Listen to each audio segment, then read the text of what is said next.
Good morning, everyone. Welcome to Backyard Musings, broadcasting live from Apple Valley. I'm Steve. And I'm Scott. Thank you so much for joining us today. We promised that we would talk about fascism. Yeah, this is kind of a word that gets kicked Thrown around a around. lot. It's kind of like the word racism, right? I Yeah. mean, it's just thrown around like it's nothing, but it's something. Fascist baiters trying to bait us. Yeah. Oh, but there's people that refer to MAGA supporters as fascists.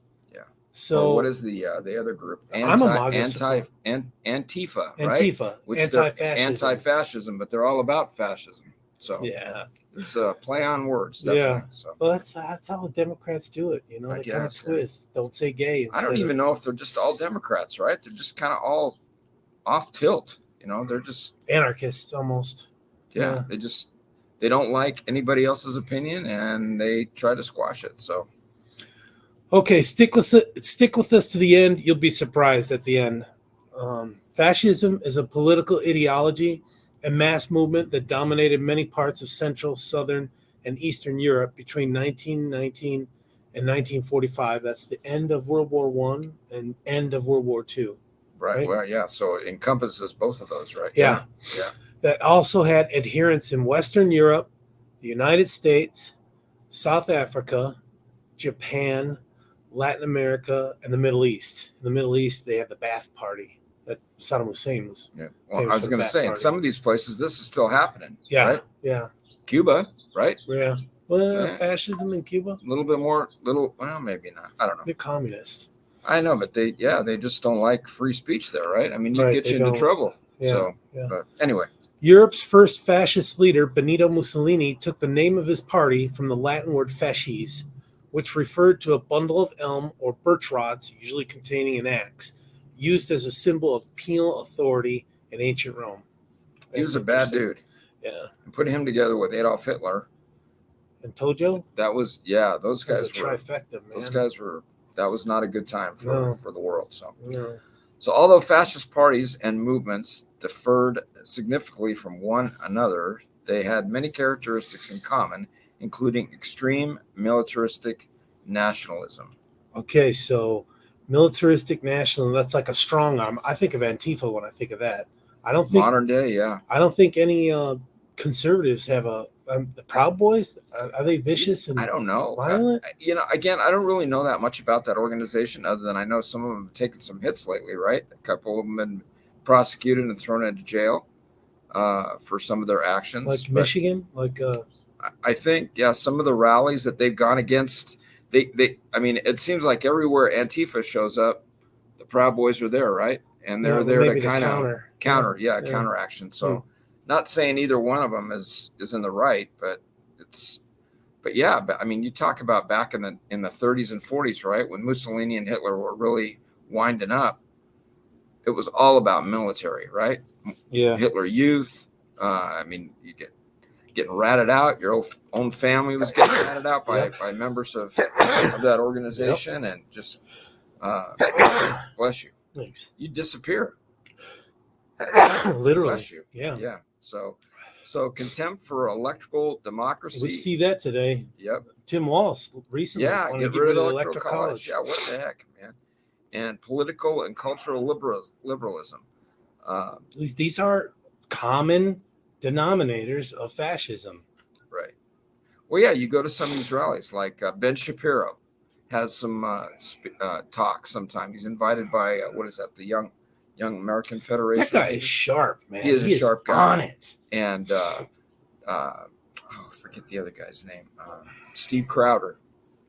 And, I can't remember these people's names. But anyway, they go to these rallies. They're asked to come and speak at locations or colleges and universities, and they're shouted down by these people.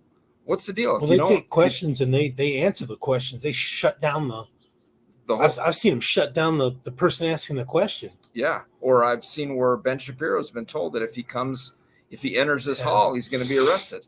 I mean, give me a break. It's just crazy. So belief in natural society, social hierarchy, and the rule of elites. Yeah. We're seeing that, right? Yeah, the Democrats are big with that. It's a big deal. And the desire to create here we go, Volksgemeinschaft, which is Germans for People's Community. Don't know about that. In which individual interests would be subordinated to the good of the nation. Now think of this. That was Germany. You're going to find Hitler, this right? in rural? Are you going to find this in rural? No, you're going to find it in the cities, right, where Democrats have strongholds, right? Yeah. What were you going to say? No, I was going to say that was all about Germany, right? It was all supposed to be for the fatherland, right? Everything was that, but it was all about control and power. Yeah. And it would have been, it probably wouldn't have been that noticeable or that bad if he'd kept it within the confines of the German border.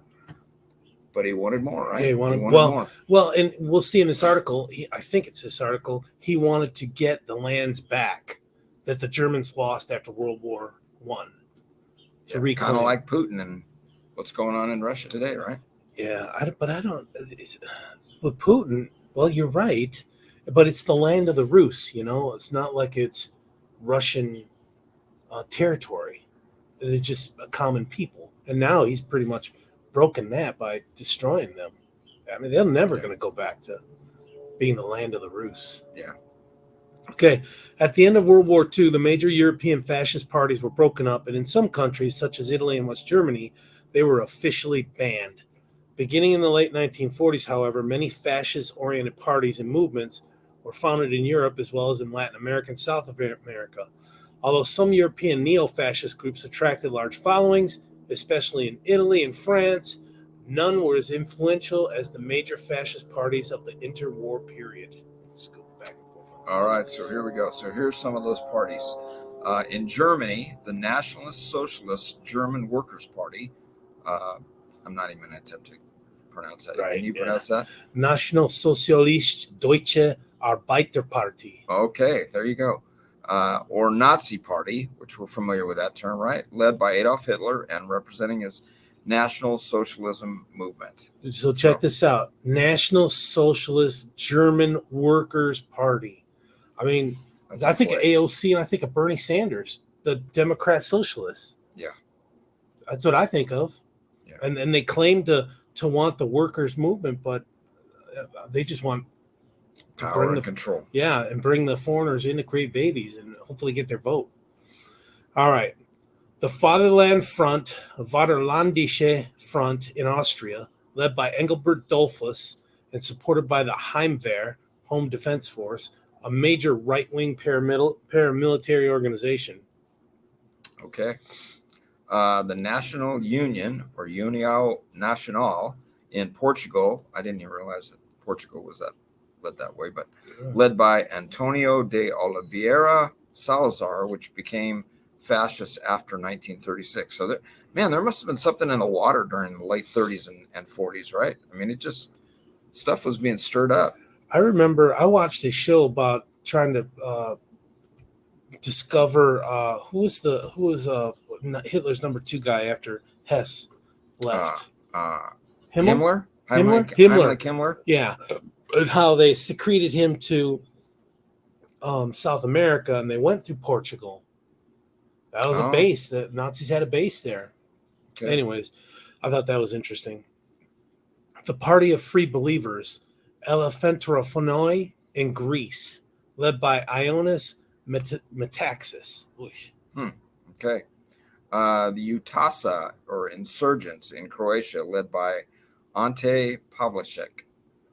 The National Union, National Samling in Norway, which is in power for only a week, though its leader, Vidkun Quisling, was later made minister-president under the German occupation. Interesting. The military dictatorship of Admiral Tojo Hideki in Japan. He was an admiral? Maybe self-opposed. Just a prime minister. I don't know. Huh. Interesting. Spain's fascist movement in the Phalanx, founded in 1933 by Jose Antonio Primo de Rivera, never came to power, but many of its members were absorbed into the military dictatorship of Francisco Franco. That was a brutal civil war in Spain. Brutal. Which itself displayed many fascist characteristics. In Poland, the anti-Semitic Falangia, led by Boleslaw Piasecki, was influential but was unable to overthrow the conservative regime of Josef Pilsudski.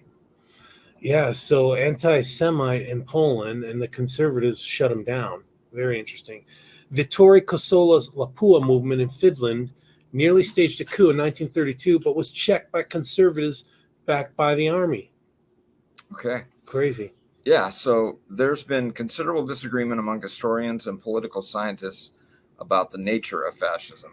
Some scholars, for example, regard it as a socially radical movement with ideological ties to the Jacobins of the French Revolution. So that was a tough time too, right? Yeah. Whereas others see it as an extreme form of conservatism inspired by a 19th century backlash against the ideals of the Enlightenment. Okay, when I was thinking of enlightenment, I thought woke.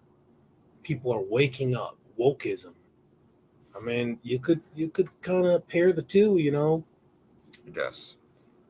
So some find fascism deeply irrational, whereas others are impressed with the rationality with which it served the material interests of its supporters.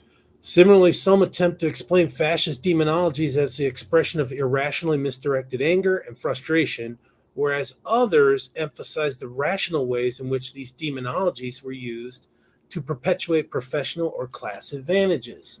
Finally, whereas some consider fascism to be motivated primarily by its aspirations, by a desire for cultural regeneration and the creation of a new man, others place greater weight on fascism's anxieties, on its fear of communist revolution, and even of left-centrist electoral victories. So that like at this ending part that we just talked about, it seemed like hedging their bets. Could be conservative, could be liberal. But when we talk about the commonalities, man, it sounded like swinging to the left. Elitism, militaristic, again, power and control. Yeah, and one thing we can say though is that all those organizations we just talked about have one thing in common, and they were all squashed. Right? They were all put down for them. Yeah. So the right prevailed, and I mean, just thinking on a more religious side of it, I don't think that anything like that could ever take root in this country. I just don't think it would be accepted. I just don't. Well, back in the 80s, we didn't think socialism could be. Back in the 80s, we had the Cold War, but now we're starting to see socialism creep its ugly head. Yeah, but I think it'll end. I just have this feeling and this faith that it will just end the same way that all these others have.